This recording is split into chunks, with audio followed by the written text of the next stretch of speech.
Welcome to the Lent Challenge 2020, and our theme this year is keeping things simple. There's so much about our world today that is hurried and breathless, often driven by a need to succeed, a desire to acquire, an urge to splurge, values that we then pass on to the next generation. And as a result of that, so often we end up living very hurried lives. We don't take time out to pray as we know that we should. We don't often take time to invest in deep and lasting friendships.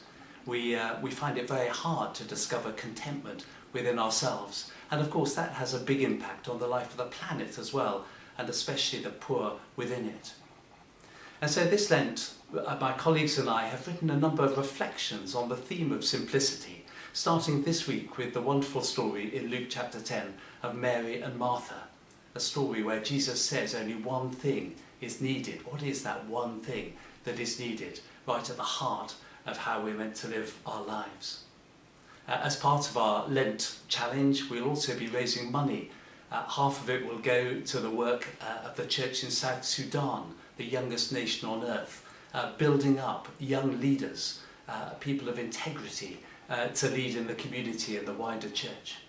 The other half will be going more locally to the work of the Bishop of Guildford's Communities Fund, which invests in churches working among some of the more poor and disadvantaged communities within our own diocese.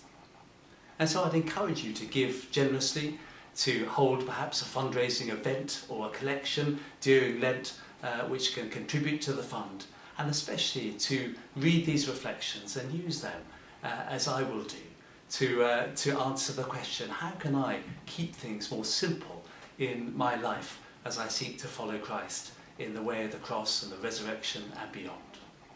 Thank you very much.